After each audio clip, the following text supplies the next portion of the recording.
Greetings, fellow action figure connoisseurs, and welcome to another episode of Digital Caveman Presents Surprise Thursday. I, as always, am your host, the Digital Caveman, and today I will be presenting you with the Spiro Toys Animal Warriors of the Kingdom Primal Series Chunari Legionary. Let's get into it!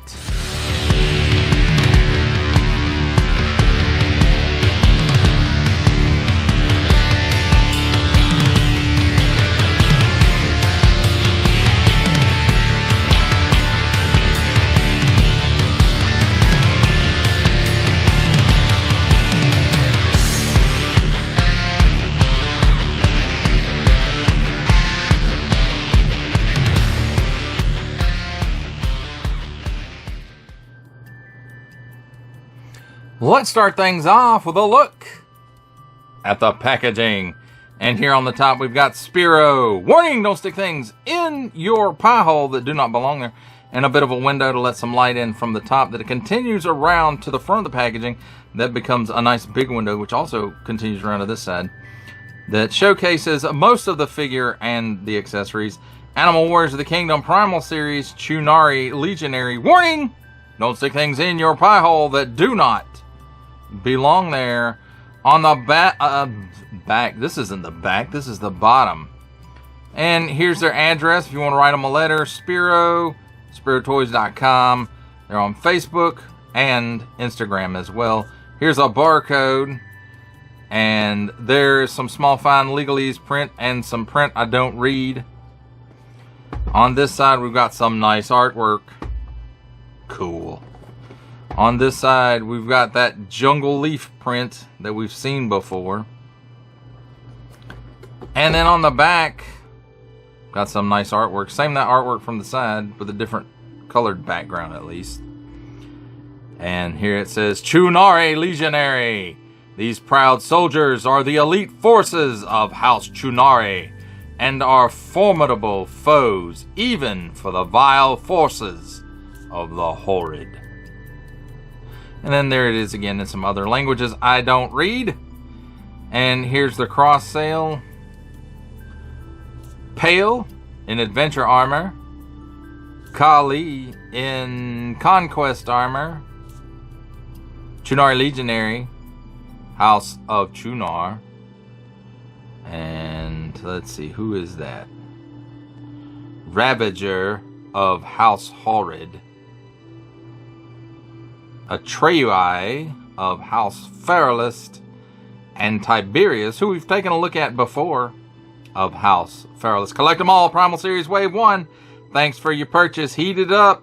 Don't give it to babies. Warning! Attention, advertencia, aviso. Don't stick it in any language pie hole if it doesn't belong there.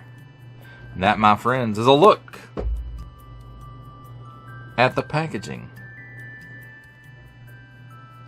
Let's take a look at the figure and his accessories. And here we have Handy Dandy Tweezers. Helps take a look at the accessories. And first up, he does come with two extra or additional sets of hands. Two fists, a left and a right. A left and a right, rather. In and out hinge. Nice molded details. And nice coloration to it. And again, like I said, there's two fists and two grapple hands, or reaching out to get you hands. So nice molded details on these as well. In and out hinge also, and nice coloration to the plastic.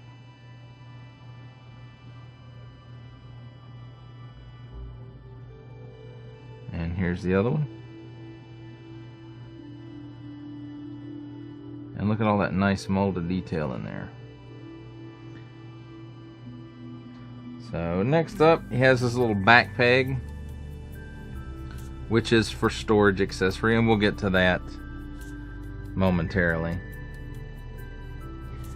Next up, we have his little short sword or dagger. And I'm guessing it's molded in this color, and then it has that nice silver paint app on it. And I like the design of this. It's very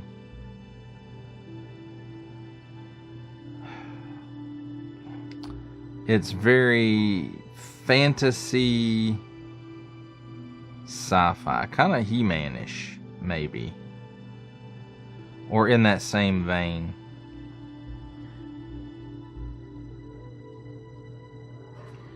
And the same holds for this piece. It's probably molded, I don't know what color plastic because I can't see inside the port there, but it does have that same nice silver paint app and that same nice, this one's a more mythical design, or a more fantasy design in my opinion. And then here is the staff that works with it, and it's got a little notch. No, well, the port on the blade has the notch. This has a tab on it where it only fits in one way. But it does have some nice molded details in there for that wood grain look. And then a nice paint app right here. A wash wouldn't hurt the wood part to, you know, help those details stand out a lot more. So there's that. And when you're putting them together,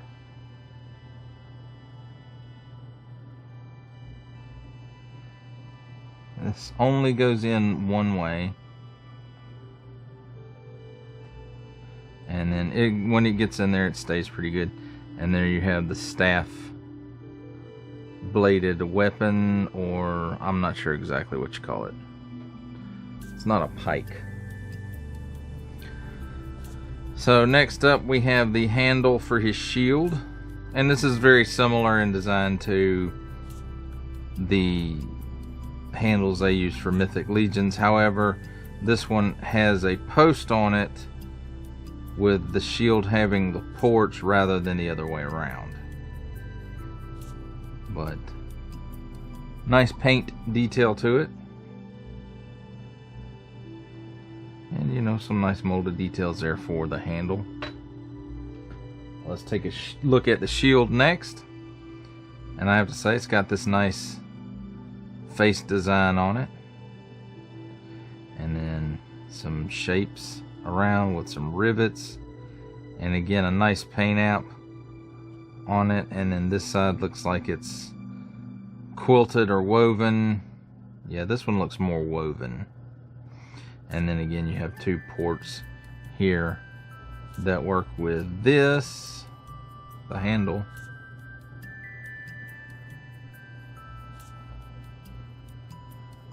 and then the other one can work with this, although you can't have the handle in it when you're trying to peg it into the figure's back. So, but both of those fit those ports. And then our last accessory is his helmet, and it looks like it's molded in this color, and then it's got this nice paint app on it, and lots of nice molded details throughout it. And then, you know, an opening for his face, and then for his ears as well. And so really cool looking. I like that helmet. Now let's take a look at the figure himself. And boy, do those eyes really stand out with the white and the looks like blue to me.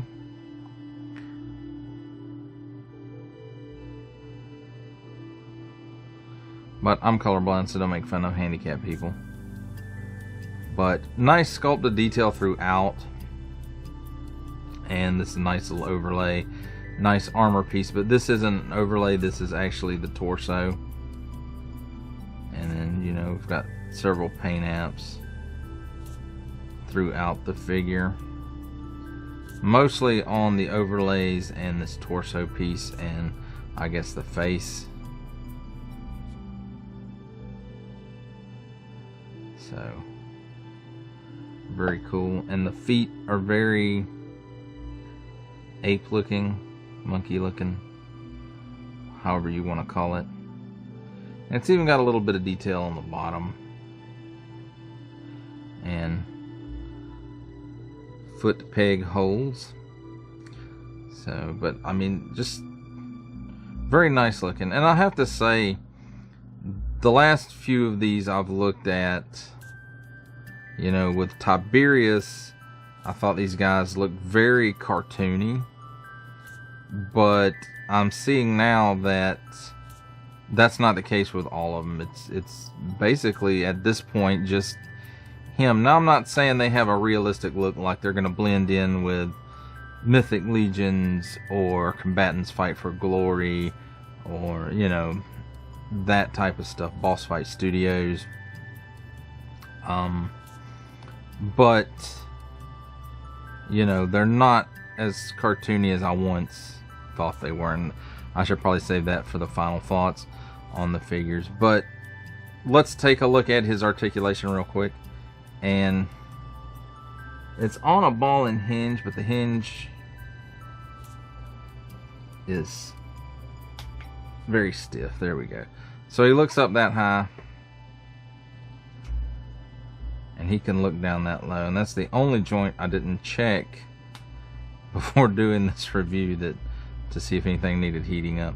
So there, he's got some chicken neck, and it looks like the neck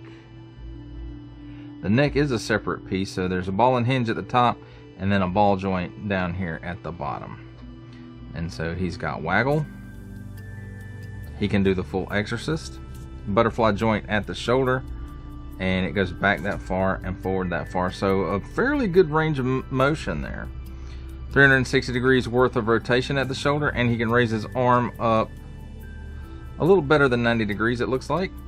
Cut at the upper bicep for a full 360 degree rotation. Double hinge pinned elbow, and it gives you about that much bend. 360 degree rotation at the wrist on in and out hinge, and on this side up and down hinge. So that's cool. Then got kind of a standard ab hinge, and there's a half dumbbell or ball joint at the waist. So in conjunction with those two, he can lean back that far. He can crunch forward that far. He's got some hula. He has 360 degrees of rotation, and he can lean left and right. So no pull downs at the hips. As far as the splits goes, he can do that much. The armor piece is hindered a little bit, but that is the maximum of the mold right there. With, you know, I've pushed it up as far as it'll go, even with resistance from this armor piece. So that's all that the mold actually gives you. He kicks forward that far, not quite 90 degrees, and back about a half of one of his own feet. There is a cut at the upper thigh. Full 360 degrees of rotation there. Double hinged pinned knee, and it gives you that much bend, so not too bad. And then at the ankle, tilts down that far, tilts up that far, and he has forward facing pin for rocker. Now, as far as accessories go, he doesn't really have a whole lot of storage options. Mostly just has to hold stuff in his hand. The shield, if you pull the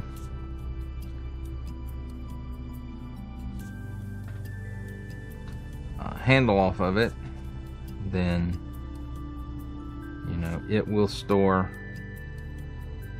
on his back, and then he can hold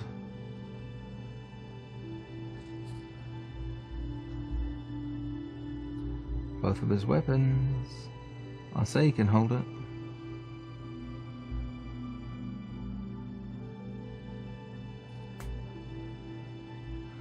Whether I can make him do it or not, that is a whole different question.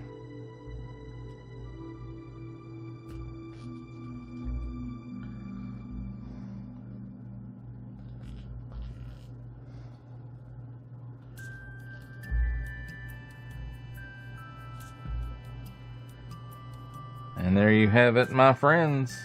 If you'll stand up. A look at the figure and his accessories. It's time for my favorite part of a review, comparisons. And here we have the Animal Warriors of the Kingdom Chunari Legionary with the Animal Warriors of the Kingdom Horrid Infantry and the Animal Warriors of the Kingdom Gladiator Aha-kin.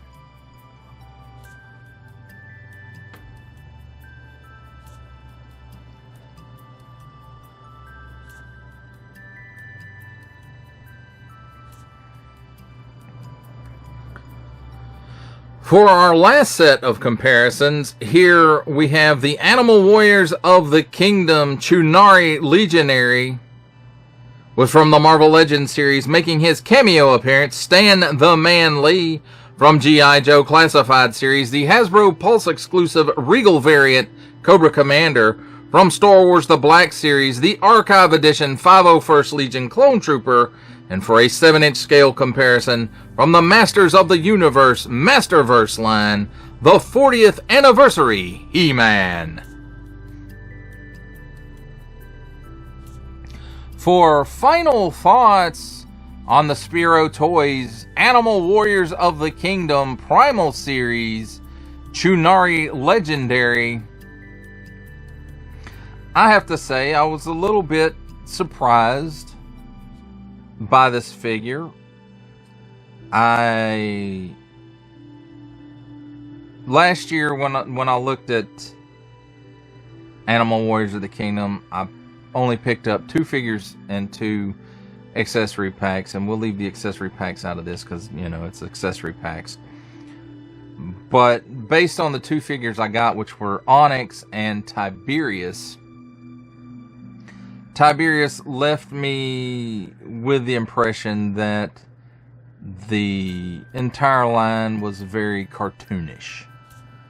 And while it does have somewhat of an animation feel to it, stylistically, I have said it's not cartoony in the silly sense, if that makes sense. You know, it has a lot of nice molded details, and you know, it would fit in like an anime type category, I suppose.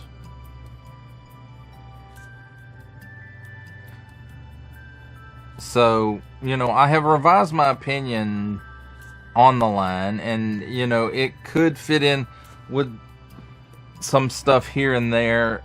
It really, you know, the stylistic look of it, it doesn't really fit in with Mythic Legions, which is where I really wanted it to. But in my opinion, it just stylistically, it kind of clashes with that. However, it could fit in with other lines. I mean, DC Universe Classics, Mattel's DC Multiverse, stylistically, McFarlane's DC Multiverse. Of course, the scale would be off with that. Marvel Legends, it would fit in with really good.